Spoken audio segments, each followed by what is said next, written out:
Bom dia a todos. Nada começarmos, né? Melhor um domingo, né? Quem hoje acordou um pouquinho mais cedo, né? Tava aquele céu azul, aquela manhã maravilhosa, e ainda está, por que não um pouquinho mais prateada, né? Não será um dia bonito. Depois dessa música, né, do Léo, que harmoniza, que traz paz, vamos dar início às nossas reflexões dessa manhã. Para iniciarmos, vamos fechar nossos olhos, mentalizar nosso Mestre Maior Jesus, nosso amigo Rabi, que traga até nós nesta manhã muita paz, muita compreensão, que possamos entender finalmente a sua mensagem, que é de abnegação, que é de piedade e que é de amor, que possamos finalmente seguir os seus exemplos. Que assim seja, graças a Deus. Bom, gente, o tema da manhã é o capítulo 8, Bem-aventurados os puros de coração. E o primeiro pensamento que acredito, né, que possa ter vindo, e às vezes sempre passa, né, pela nossa mente, é que há poucos meses atrás, o André Luiz falou deste capítulo, né? O capítulo 8, Bem-aventurados os puros de coração. Então eles vão falar, né, que como que se deve receber os céus, como uma criancinha, que bem-aventurado aqueles que têm puro coração, porque verão a Deus, que está no Evangelho segundo o Espiritismo, que está em Mateus, e sim, mas sempre que a gente vai buscando o Evangelho, que a gente vai lendo, a gente vai tendo uma percepção diferente. E nesta passagem, no item 2 do Evangelho de Marcos, que deixai vir a mim as criancinhas, às vezes a gente lê sem prestar muita atenção, mas tem conhecimento numa fala tão simples de Jesus. Então apresentaram a ele, ao Mestre Jesus, crianças para que ele as tocasse, mas os discípulos reagiram com palavras rudes, afastando aqueles que as apresentavam. Jesus, vendo isso, lhes disse: deixai vir a mim as criancinhas, e não impensais, pois o reino de Deus é dos que são semelhante a elas, semelhante à pureza das criancinhas. Em verdade digo que todo aquele que não receber o reino de Deus como uma criança, não entrará nele. E tendo abraçado, as abençoava, impondo-lhe as mãos. Está em São Marcos, capítulo 10, versículo 13 a 16. E lembrando da importância das passagens de Jesus, do tempo que ele esteve na terra, no livro Memórias de um Suicida, tem um espírito, Aníbal de Silas, que trabalha no mundo espiritual junto com Maria Santíssima, ajuda na doutrinação e na preparação dos irmãozinhos nossos que cometeram o ato do suicídio, que claro que eles não vão para o inferno eterno, eles passam por algumas tribulações, mas depois são resgatados, e este Aníbal de Silas é um dos milhares que fazem este trabalho. E ele foi aquela criança que aparece no Evangelho, que Jesus põe no colo e toca a sua destra. Então a gente vai vendo, a gente vai sentindo através do Evangelho de Jesus, quando a gente vai estudando com o coração aberto, que o Evangelho de Jesus é muito mais profundo do que ficar repetindo palavras e decorebas. Decorar o Evangelho, decorar falas de Jesus, a palavra tem que ter sentimento. E Jesus mostrou isso através dos seus atos. E no item 3 do Evangelho segundo o Espiritismo, diz assim, para a gente entender o que é esta pureza de coração. A pureza do coração é inseparável da simplicidade e da humildade. Pureza de coração inseparável da simplicidade e da humildade. E exclui todo o pensamento egoístico e orgulhoso. Todo pensamento egoístico e orgulhoso exclui a simplicidade e a humildade. Por isso que na semana passada o nosso irmão Paulo falou do capítulo 7, bem-aventurados os pobres de espíritos, porque quando a gente vai buscando o Evangelho, a gente vai pegando a sequência do Evangelho, a gente vai colocando isso em prática e vai entendendo melhor. Aí alguém pode pensar assim, sempre lá nas palestras eles têm colocado isso, a importância de buscar um capítulo anterior e buscam na frente, igual por exemplo o capítulo 16, não se pode servir a Deus e a Mamon, que fala da riqueza dos bens materiais, que é a riqueza, e fala de Deus. Como que eu vou entender este capítulo sem entender a pureza de coração? Mas todos aqui também já ouviram essas explicações e essas nossas colocações. E no Livro dos Espíritos, na questão 913, olha a pergunta que Kardec faz aos mensageiros do Senhor. Dentre os vícios, qual é o que se pode considerar mais radical, mais difícil de vencer? E a resposta dos mensageiros do Senhor: o egoísmo. Dele deriva todo o mal. O egoísmo neutraliza as outras qualidades do coração. Olha o que é uma palavra, um vício, o mais radical, que vai influenciar nos outros vícios que nós temos, nas outras imperfeições. Mas também poderíamos dizer assim, realmente nas palestras, sempre eles têm trazido isso, importante. Mas primeira pergunta, tenho praticado trabalhar em mim essa palavrinha egoísmo, orgulho? Como a gente vai a cada dia fazendo isso entrar em nós, tocar no nosso perispírito? Falando em perispírito, ouvindo o Evangelho, tenho modificado os meus hábitos? Porque eu sei que ele lesa o perispírito e é isso que eu vou levar para o mundo espiritual, e dependendo do estado do meu perispírito, que está diretamente ligado ao que eu faço aqui na Terra, a minha conduta de vida, que se eu vou poder ir para uma morada melhor ou não. Ele mostra quem realmente nós somos, o nosso perispírito. Mas eu queria hoje aproveitar, por isso que eu estava dando essas falas que sempre a gente tem trazido, eu vou contar uma história que está no livro Lázaro Redivivo, de 1945, este livro, de 1945, psicografia das mãos abençoada do apóstolo do Cristo Francisco de Paula Cândido Xavier. E confesso para vocês que só descobri essa história no final deste ano e no início desse, que nas minhas férias eu fui ler essa obra que eu não tinha lido, já tinha ouvido falar. Mas é mais uma história, que Humberto de Campos traz para nós. No final, eu não vou dar o spoiler, no final da história vocês vão ver que essa passagem tem no Novo Testamento, conhecida por todos, tenho certeza, mas o que se passa antes, o que Jesus vive, o porquê chegou nessa situação e como termina, é muito aprendizado. A gente vai entender o que é o amor, o que é esta pureza de coração que Jesus vivia, que Jesus ensinava praticando. E lembrando, gente, por isso a importância de não ficar, só vindo à casa espírita, escutando uma palestra que é importantíssimo, participando dos estudos. Em casa, obras subsidiárias, mas com os autores, vamos dizer assim, e as pessoas que escrevem, no caso do Chico, de Divaldo, de Ivone Amaral Pereira, para não ter erros, para não ter dúvidas, para não entrar em fantasias. Isso aqui é história real, como vários escritos pelo Chico no livro Boa Nova. E eu vou fazer questão de ler, porque ela é bem pequena, para ver.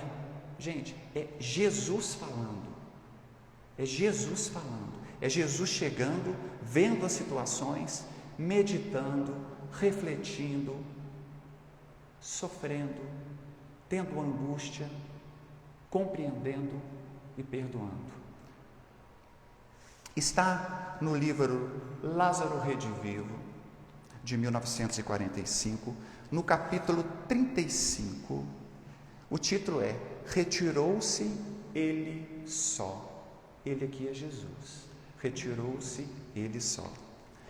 Quando Jesus se fazia acompanhar pela multidão, na manhã rutilante, refletia amorosamente consigo mesmo: ensinar as lições do reino de Deus aos filhos da Galileia, que o seguiam naquele instante divino. Todos permaneciam agora cientes do amor que devia espraiar-se sobre as noções da lei antiga. Jesus ali já estava mostrando como interpretar a lei antiga. Não mais o olho por olho, dente por dente, não mais o julgamento, e sim o perdão. Que não poderia ele, o nosso mestre, fazer daqueles homens e mulheres bem informados? Naquele tempo, eles já estavam bem informados, porque eles estavam ouvindo Jesus. E nós, há 2000 anos, com a doutrina espírita desenhando, não é explicando, não é desenhando o que Jesus trouxe para nós. Nós estamos bem informados.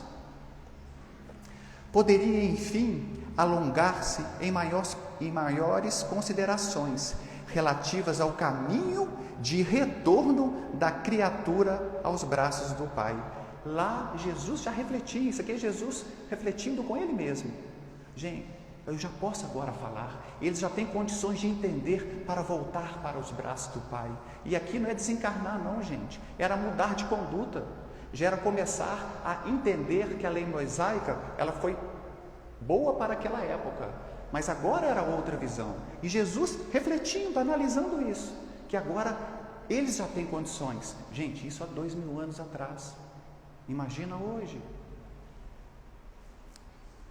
Dilataria os esclarecimentos do amor universal, conduziria a alma do povo para o grande entendimento, decifraria para os filhos dos homens os enigmas dolorosos que constrangem o coração. Para isso, porém, era indispensável que compreendessem e amassem com o Espírito. Para entender o que Jesus falava 2000 anos atrás e para entender hoje a doutrina espírita, é necessário amar com o Espírito. Por isso a pureza de coração, por isso os pobres de espírito. Por isso, se eu não entender isso, eu não vou amar com o meu espírito. Eu vou entrando no automatismo do cotidiano. Hora de ir para a casa espírita, chego em casa, já vou fazer o almoço, eu não reflito. E olha aqui, gente, é Jesus refletindo naquela época, Jesus refletindo. A multidão, por vezes, o coração. Para isso, porém, era indispensável que compreendesse e amasse com o Espírito. Quantas pequenas lutas em vão, quantos atritos desnecessários. Olha Jesus meditando, olha só, quantas pequenas lutas em vão, quantas lutas a gente busca no cotidiano em vão, quantos atritos desnecessários, quantas brigas que a gente arruma sem fundamento, com as pessoas mais queridas, com o que está acontecendo externamente, perda de tempo. Jesus refletindo com aquele povo da época, como que eles perdem tanto tempo assim? Por que eles não compreendem? A multidão, por vezes, assumia atitudes estranhas e contraditórias. Olha Jesus pensando. A multidão, às vezes, tinha cada atitude, eu falando de amor, de perdão, e eles tendo atitudes completamente contrárias ao que eu falava. Diante dos prepostos de Tibério, que a visitavam, aplaudia delirantemente. Todavia, quando se afastavam os emissários de César, manchava os lábios com palavras torpes e gastava tempo na semeadura de ódio e divergências sem fim. Quanto tempo nós temos gastado destilando ódio,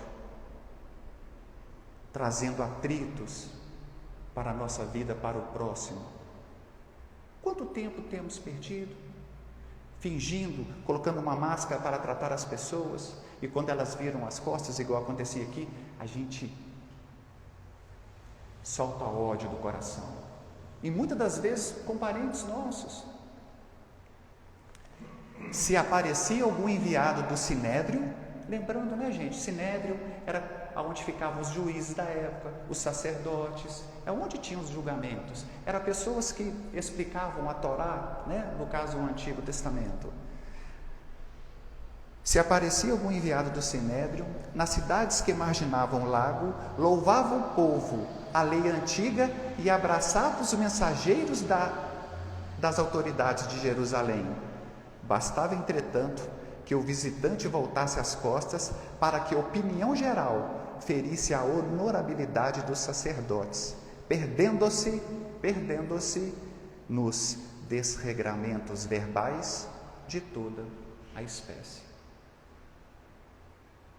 A gente tem perdido muito tempo falando do nosso próximo.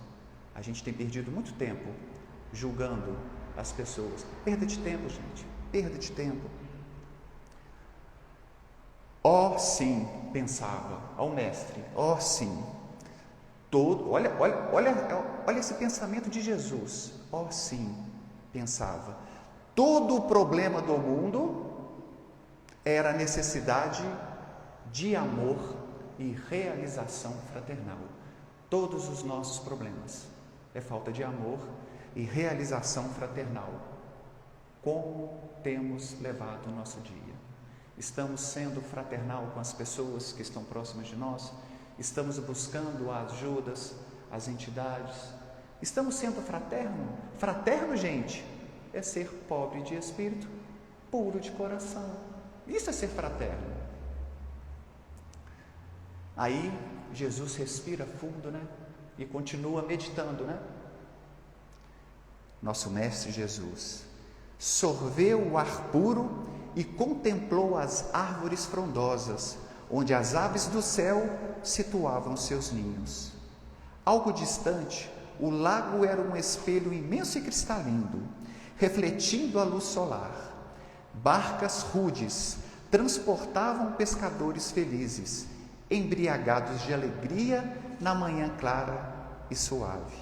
E em derredor das águas deslumbrantes e iluminadas, erguiam-se vozes de mulheres e crianças que cantavam nas chácaras embalsamadas de inebriante perfume da natureza.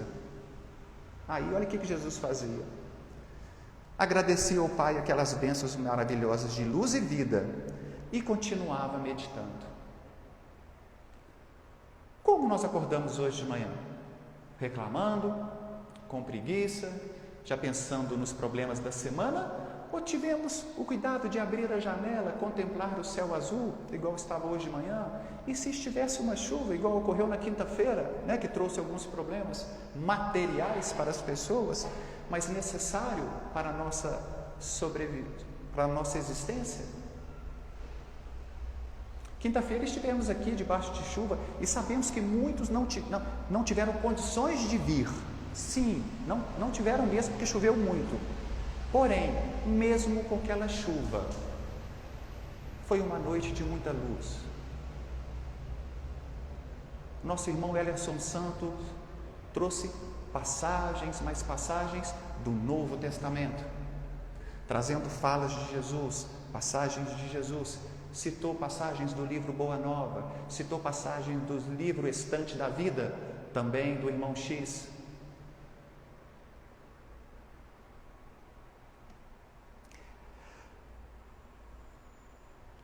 Por que tamanha cegueira espiritual nos seres humanos? Por que tamanha cegueira espiritual nos seres humanos? Não viam porventura a condição paradisíaca do mundo? Por que se furtavam ao concerto de graças da manhã? Como não se uniam todos a um hino da paz e da gratidão que evolava-se de todas as coisas? Toda aquela multidão que o seguia precisava de amor, a fim de que a vida lhe tornasse mais bela. Ensiná-la ia, aí Jesus foi tomando, mesmo com esse acontecimento, Jesus sempre otimista, né? Ensiná-la ia, eu vou ensinar aquele povo a conferir a cada situação o justo valor. Eu vou ensinar cada um a refletir sobre os seus problemas. Vou mostrar o caminho da salvação.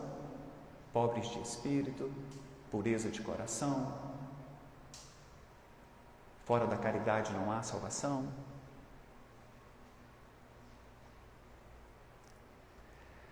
Quem era César, senão um trabalhador da providência, sujeito às vicissitudes terrestres, como um homem qualquer?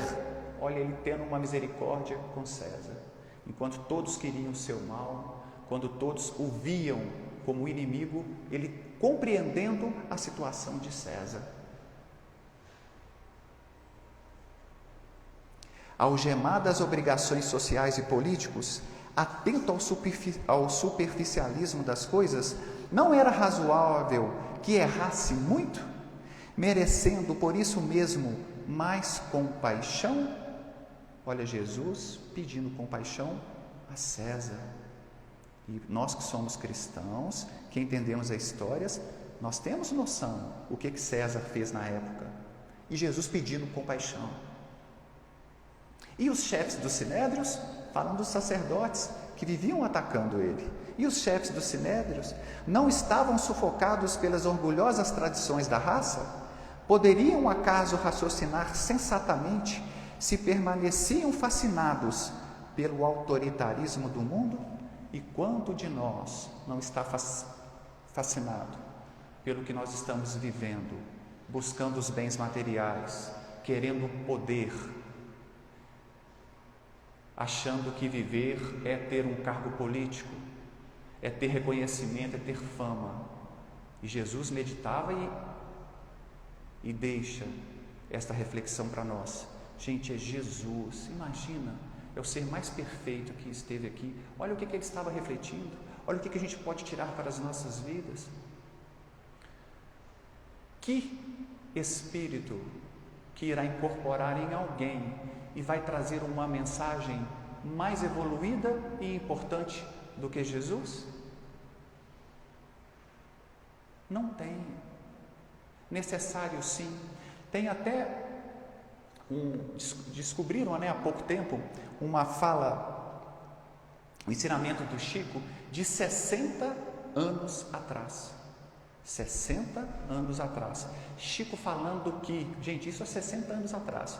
Hoje, isso é 60 anos. Nós que somos espíritas cristãos, já podemos dar menos importância aos fenômenos, já temos condições melhores de nos modificarmos, lendo e entendendo o Evangelho de Jesus. Gente, isso há 60 anos atrás, imagina hoje. E por que isso? Volto a repetir, ninguém vai trazer algo maior e melhor do que Jesus. Ninguém, nenhum espírito. Os que trazem ajudam na interpretação. Se eu estou com algo no meu coração que está incomodando, se eu estou com algum problema, claro que sim, prece, porém é no Evangelho, é numa obra subsidiária que explica a vida de Jesus, que ensina suas passagens, que nós vamos encontrar o melhor alento. Não achar que uma pessoa na casa espírita, que alguém vai chegar e vai falar uma palavra mágica. Volto a repetir, gente, é para refletir.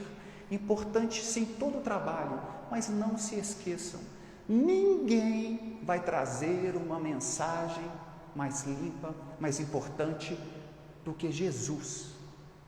Isso é impossível, porque Ele é o Criador deste planeta, Ele é o ser mais perfeito que já esteve aqui.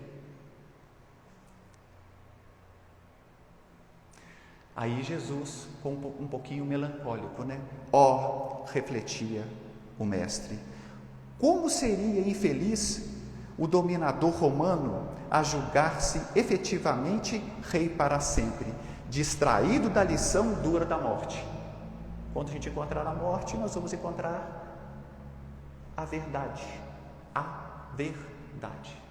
o que realmente nós fizemos e quem realmente nós somos.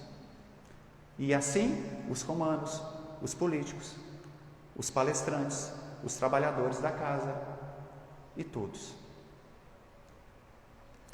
Como seria desventurado, infeliz, o sumo sacerdote que supunha poder substituir o próprio Deus.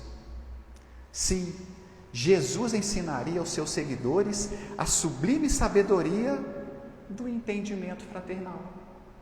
Ele veio para ensinar isso, viver fraternalmente.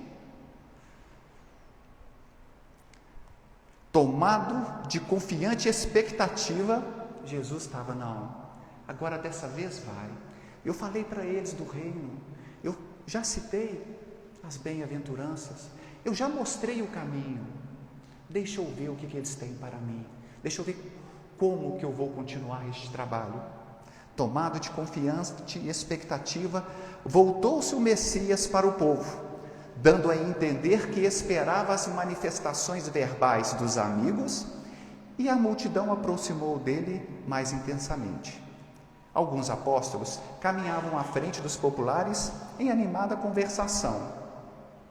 E um ser chegou até Jesus, aproximou-se dele e disse: Rabi, exclamou o patriarca Matã, morador em Cafarnaum, estamos cansados de suportar injustiças, é tempo de tomarmos o governo, a liberdade e a autonomia. Os romanos são pecadores devassos, em trânsito para o monturo, para o lixo. Estamos fartos, é preciso tomar o poder. Jesus escutou em silêncio, e antes que pudesse dizer alguma coisa, Raquel, esposa de Jeconias, reclamou asperamente: Rabi, não podemos tolerar os administradores sem consciência. Meu marido e meus filhos são miseravelmente remunerados nos serviços de cada dia. Muitas vezes não temos o necessário para viver como os outros vivem. Os filhos de Ana, nossa vizinha, adulam os funcionários romanos e por esse motivo andam confortados e bem dispostos. Raquel acaba de falar e já entra outro. A revolução, clamava Esdras, um judeu de 40 anos presumíveis, que se acercou desrespeitosamente como adepto apaixonado, concitando o líder prudente a manifestar-se. Outro chega até Jesus. Rabi, suplicava o ancião de barbas escanecidas, conheço os prepostos de César e os infames servidores do tetrarca. Se não modificarmos a direção do governo, passaremos fome e privações. Aí eu fico imaginando como estava Jesus nessa hora. Tudo que ele imaginava, tudo que ele fez, escutando essas pessoas. Escutava o Senhor profundamente condoído. Com infinita amargura, Jesus verificava com infinita amargura que ninguém desejava o reino de Deus de que se constituíra portador. Ninguém desejava o reino de Deus que ele estava pregando. Ninguém tinha entendido nada as suas falas. Nada. Por isso que ele estava melancólico. Durante longas horas, os membros da multidão recriminaram o imperador romano, atacaram patrícios ilustres que nunca haviam visto de perto, condenaram os sacerdotes do templo, caluniaram autoridades ausentes, feriram reputações, invadiram assuntos que não lhes pertenciam, acusaram companheiros, criticaram acerbamente as condições da vida e os elementos atmosféricos. Parece a gente, reclamando de tudo está ruim, falando mal de todo mundo, E isso, gente, falando com o próprio Jesus. Por fim, quando muito tempo se havia escoado, alguns discípulos vieram anunciar-lhe a fome que castigava homens, mulheres e crianças. André e Felipe comentaram calorosamente a situação. Jesus fitou-os de modo significativo e respondeu melancólico: Pudera. Há muitas horas não fazem outra coisa senão murmurar inutilmente. Olha a fala de Jesus. Ele não xingou, ele não acusou. Olha como que ele usa de um meio doce, mas para a gente compreender. Olha só, gente, pudera, há muitas horas não fazem outra coisa senão murmurar inutilmente. Mas já em seguida, espraiou o olhar através das centenas de pessoas que o acompanhavam, e Jesus falou comovidamente: tenho para todos o pão do céu, mas estão excessivamente preocupados com o estômago para compreender, para os problemas da terra. E tomado de profunda piedade, Jesus não acusava, ele estava com piedade da ignorância do povo, da nossa ignorância. E tomado de profunda piedade, ante a multidão ignorante, valeu-se dos pequenos pães de que se dispunha, abençoou-os, multiplicou-os, saciando a fome dos populares aflitos. Enquanto os discípulos recolhiam o sobejo, o resto abundante, muitos galileus batiam com a mão direita no ventre e afirmavam: agora sim, estamos satisfeitos. Queriam só encher a barriga, queriam só as coisas da terra, e Jesus, que veio trazer o reino de Deus, eles não compreendiam. Contemplou-os o mestre, em silêncio, com angustiada tristeza, e depois de alguns minutos, entregou o povo aos discípulos, e segundo a tradição evangélica, tornou a retirar-se ele só para um monte. São essas pérolas que as mãos abençoadas do Chico trazem para nós. Histórias reais de passagens do Novo Testamento, mas mostrando o que antecedeu antes de Jesus fazer um milagre, curar alguém, que é um milagre, antes que Jesus fizesse tudo o que ele fez. As obras de Chico trazem início e dão vida. Quem tinha imaginado que antes de Jesus multiplicar os pães e os peixes, Jesus estava disposto ali a falar mais do mundo espiritual? Quem imaginava? E nós estamos vindo à casa espírita para que os espíritos não atrapalhem no nosso trabalho, no nosso ganha-pão? É aqui que eu vou conseguir estabilidade no meu emprego e encher a minha barriga, meu estômago? Será que eu ainda estou indo na casa espírita buscar isso? Será que eu ainda estou buscando Jesus para ter melhores situações financeiras? Não podemos mais pensar assim. Há 2000 anos nós pensamos assim. E por isso ainda estamos em um mundo de provas e expiações. Jesus trouxe o amor, Jesus trouxe a liberdade para nós. Nós não precisamos mais de bengalas, não precisamos mais de ter medo, de misticismo. Com todo respeito, não precisamos mais de achar que uma medalhinha vai resolver nosso problema, que temos que andar com penduricalhos para nos protegermos. Não, é a nossa conduta que vai nos proteger. É viver o Evangelho de Jesus que nós teremos a proteção. É a mudança interior que vai fazer a gente merecer uma morada melhor. Essa era a mensagem que eu gostaria de ter compartilhado com vocês, porque igual a essa, em várias obras ditadas por Humberto de Campos e o irmão X, que é o mesmo espírito. Gente, temos conhecimentos que nos libertam. Porém, se faz uma leitura de um livro desse e lê este capítulo de uma vez, preocupado com barulhos externos ou com a televisão ligada, a gente não consegue refletir. Se a gente pegar este capítulo e colocar na nossa vida, uau, como vamos ser pessoas melhores. Agradeço a presença dos nossos irmãos que nos acompanharam pela internet, não é isso? E vamos passar para a segunda parte, que são os passes coletivos.